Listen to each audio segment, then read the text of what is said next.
Previously on Protesting the Future, Ace, Phoenix, and Dee save Gaudium, the last surviving being of a planet destroyed by a gooey substance. Is this the way to destiny? No, we're dropping you off at Malum Fortunum first. Destiny has a very strict no one is allowed into the building unless summoned policy.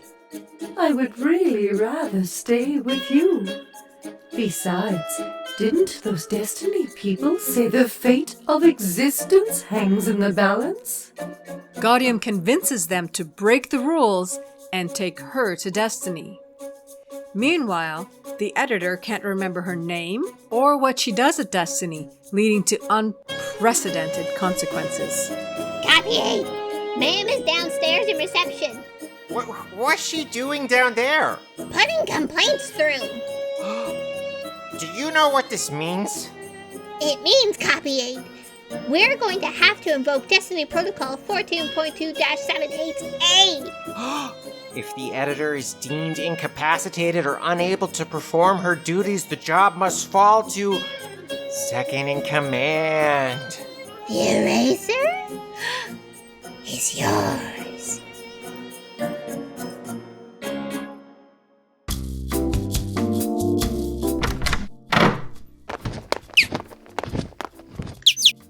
Hello, welcome to Destiny. Do you have an appointment with someone in particular? Can we get you a hot beverage or some other stimulant to make your stay here more comfortable? Ma'am?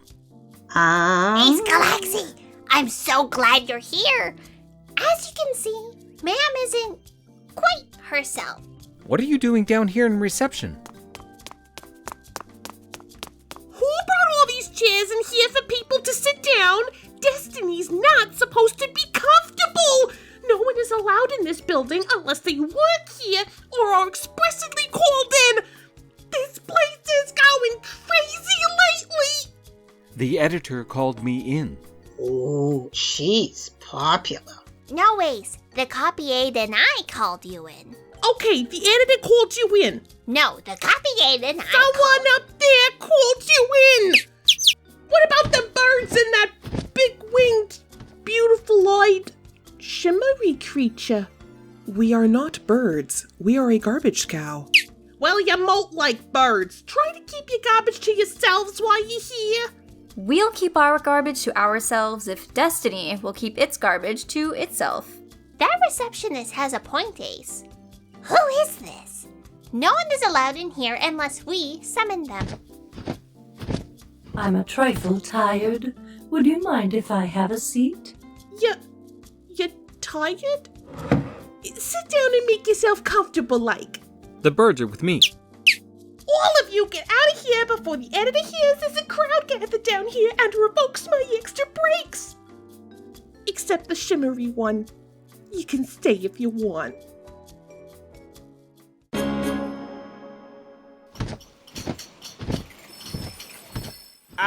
Who are you? No one is allowed in the offices of the giant book of destiny unless they are summoned. Pencils. Who is that very excited person waving that very large eraser around? I'm Fran, ma'am, and that's the Copy 8. Must he be so rude? I think it must have something to do with the power of the eraser. Copy 8, this is Gaudium. Her ship was destroyed. Goosumed. And my planet. She has nowhere else to go. Why, oh why did this happen to my beautiful baby Gamma? I'm sorry for your loss, but we cannot disclose the details of destiny to anyone. I'm the last of my kind. Who would I discuss the details with? Well, she has a good point, Copy 8. Fran, you're not helping. The most beautiful flowers in existence grow on my planet. Grew. D. Yes, grew. And I used to sell them all through the galaxy. My job was spreading beauty everywhere I went. Now, all that's left of my people and our way of life is a beacon warning everyone away. I just wish I could find out why we were slimed out of existence. Oh, you poor thing. I'd like to know what happened to her planet, too. Ma'am, planets and ships are destroyed all the time. Galaxies too. It says so in my notes. Ma'am, what does it say about death on the sign right above your desk? Which one is my desk? The one the red bird just pooped on. Only 2 things are written in ink: death and taxes. No, not that sign. Ugh, there are so many signs up there. I think he means the one that says, death is part of life. Did the death of my planet help save life somewhere else in some way? You could tell me why this all happened. I'm sorry, but we can't. You could just open the book and turn to the right page. Okay.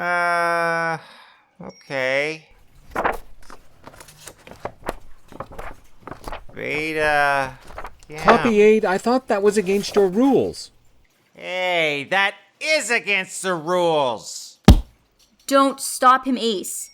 If she gets to see her planets finish, maybe I can finally see mine. Beta Gamma. What was that fact I wrote down about the beans from that planet? Copy 8, ma'am, do you remember? I don't remember anything.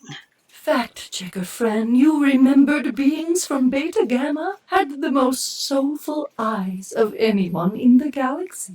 Yeah, that's right. You there, with the giant cracked eraser. How can you be so cruel? If you have the means to tell this being what happened, you should tell her. Ma'am, you know the rules. You put them in place. If you put the rules in place, you could change them.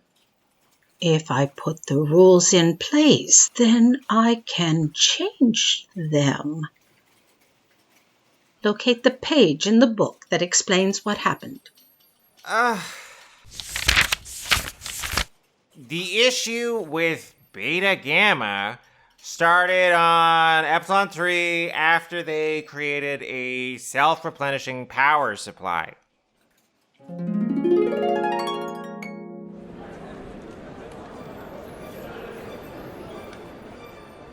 We are delighted to bestow Epsilon 3's highest honor, the Epi Prize of Excellence, to Dr. Floki Sundaughter and his amazing fungal fuel discovery.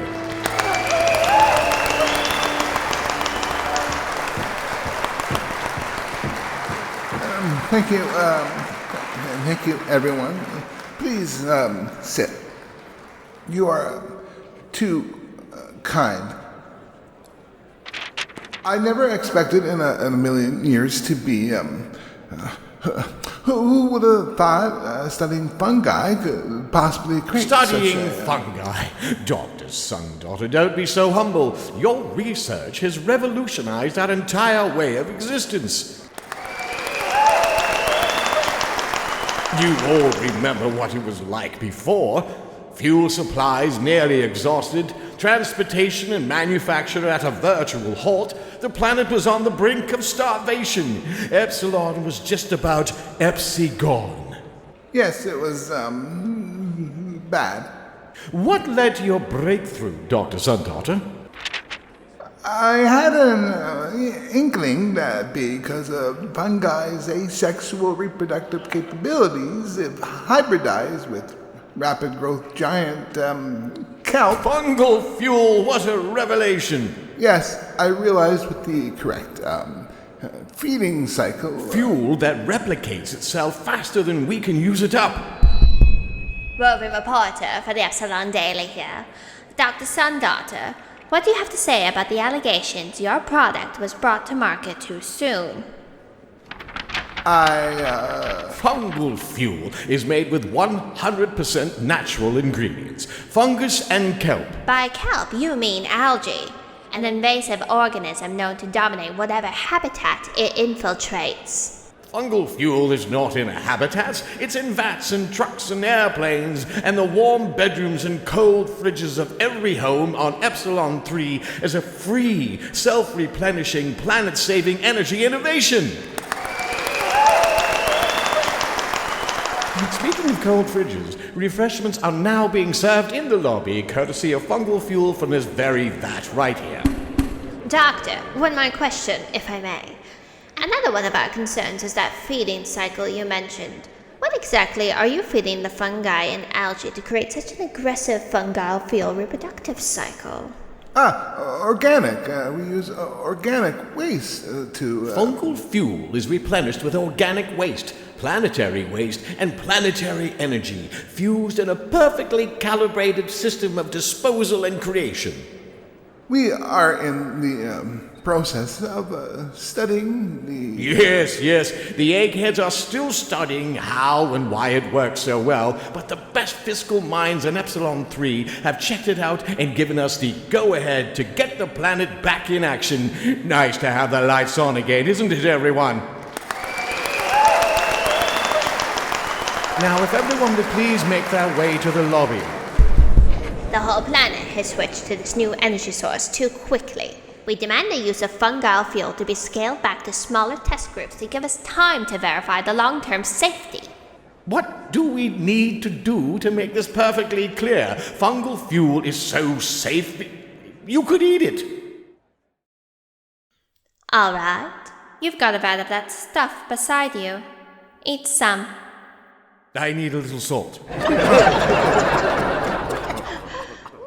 Well? Fine.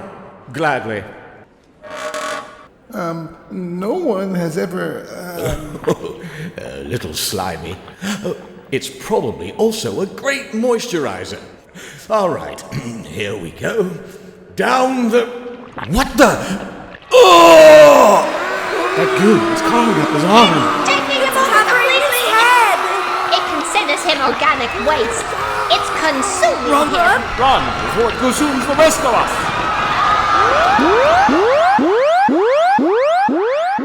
This is the emergency broadcast system transmitting on all Epsilon 3 devices. Breaking news. Reports are coming in from all over the planet. Self-replenishing fungal fuel is replenishing itself right out of the storage facilities, consuming everything in its path. It is replenishing itself through towns and cities and seas.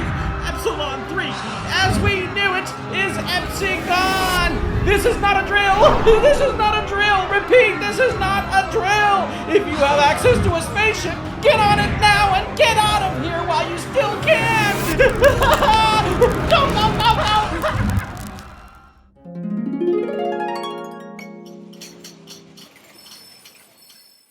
And before the fungal fuel completely took over Epsilon 3, a few ships got away. And one of them landed on my beautiful Beta Gamma. Copy-aid, while you're in there looking up histories, how about you turn to the page of my final countdown? We would rather not know. Thank you, Copy-aid.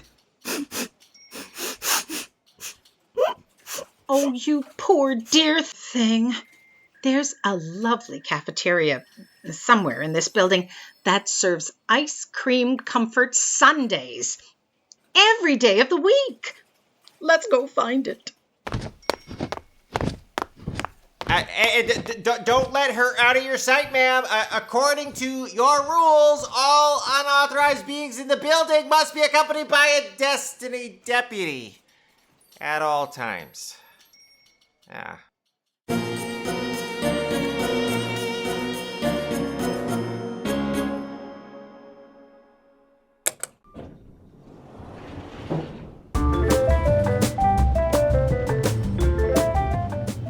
Are you going to say something? What would you like me to say? I was hoping you could give me some direction in my life. I don't think you're alive. If I am not alive, why do I need direction? Elevator, Take us to the desertorium on the 3000th floor. Ah, going up. Why are we going there? For Sundays, Sunday? The last being that was in here said it was Tuesday.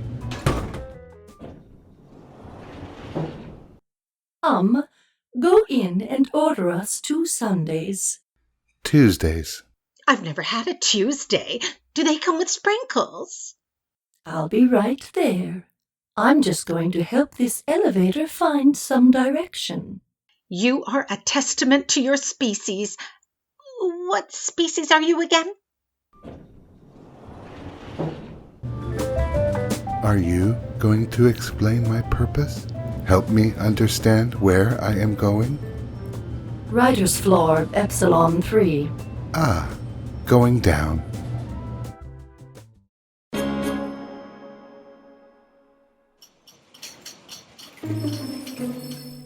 Copy aid.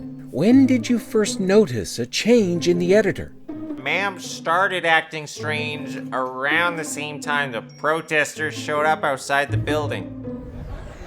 Destiny is for the dead.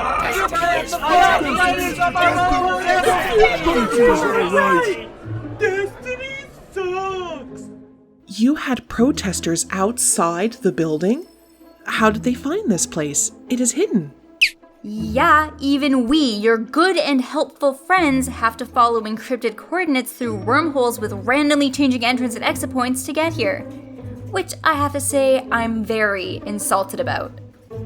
Yes, about that. See, one of Destiny delivery ships had a malfunction with their encryption system. And? Well, see, Ma'am hates tea. So, she had the coordinates to this building unencrypted for the ship that delivers her coffee. Wow, Needles. You got all that from 1 knit and 2 pearls? What? Ma'am would never do that. It goes against every rule in the building. What does it say on the sign right above the desk? Death is a part of life? I think he means the one that says, coordinates to destiny must stay encrypted at all times, for all times, if you want to avoid big headaches. That one was installed by the very first editor. No matter how much she loves her coffee, that was highly irregular behavior for the editor.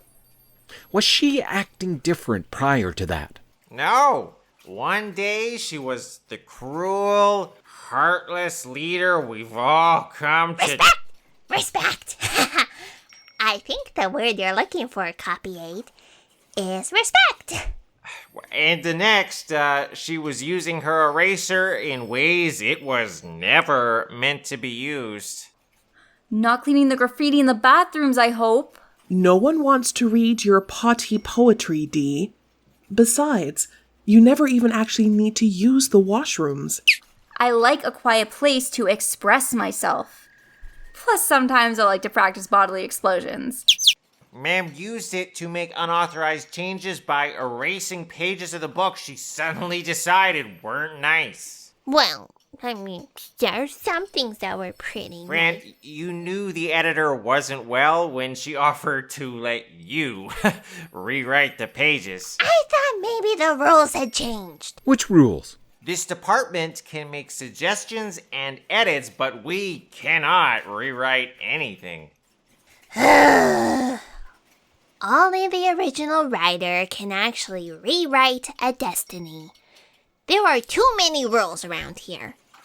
Now that the editor has finally left her desk, what do you say we take down a few of those signs, Copy Aid? Great idea. Copy aid. Fran, think back to the day this started. Did anything different happen?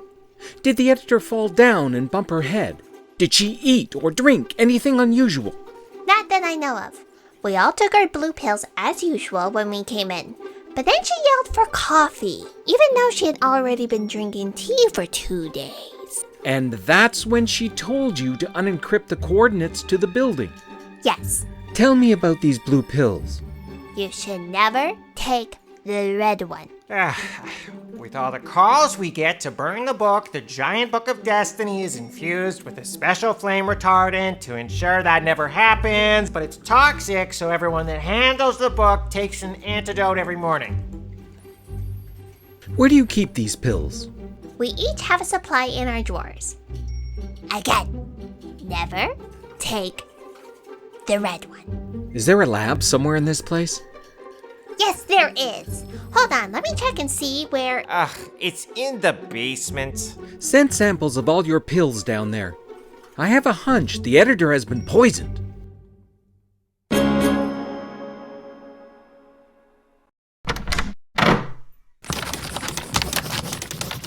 Is this the writer's room for Epsilon 3? And no, this is Epsilon 2. Epsilon 3 is down the hall. Red door.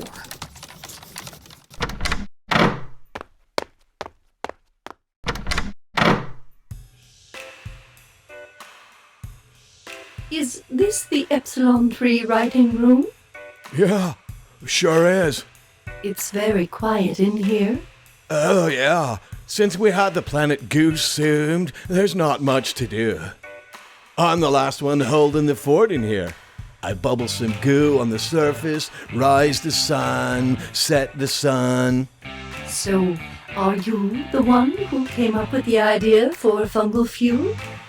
The goo that left Epsilon 3 and eventually infiltrated and destroyed the planet Beta Gamma? Yeah, that was mine. Pretty good, huh? That depends on your perspective. From my perspective, fungal fuel was the most devastating thing ever perceived of. Oh, thanks. What is your home planet? I come from Dalaran. Pick up your pen. Hey, I worked hard to earn this break. Why should I pick up my pen? Because I asked you to. Oh, okay. Good. Now, let's make some additions to your work. Let's make some additions to my work. There is a remote island on Epsilon 3 not yet consumed. 4 ships managed to escape and head off for safety. Remote island. 4 ships escape. They head off for Dalaran and the home planets of the editor, the copy aide, and fact-checker Fran. They head off for Dalaran and the home planets of the editor, the copy aide, and fact-checker Fran. The last writer on Epsilon 3 decides to go home for a visit.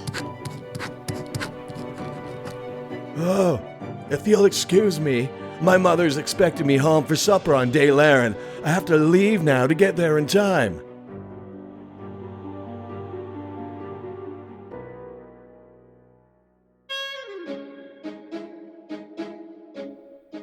Episode of Protesting the Future featured Marlo Alcock as editor-in-chief of the Giant Book of Destiny, Maisa Basada as Writer 1, Martin Biot as Announcer and Writer 2, Sean Erker as Copy Aide, that's who that is! Jamie Johnson as Ace Galaksi, hi Ace.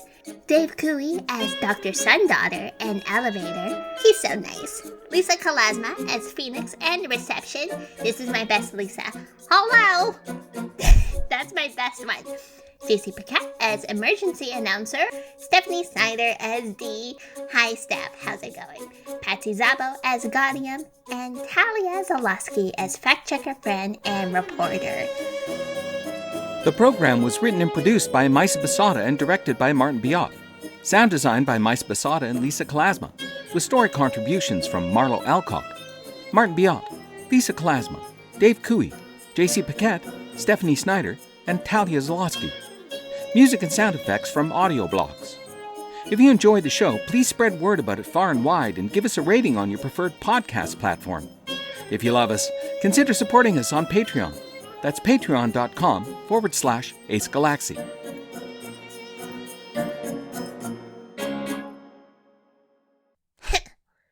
There were some things that were pretty pretty nice around there. It's not my fault that things weren't to the code. I mean, it was fine. It could have been okay. Everything was nice. Nothing was bad. I don't understand why this was a problem. He's only doing just to me. I don't know why he's so mad at me all the time. I don't understand. It was okay.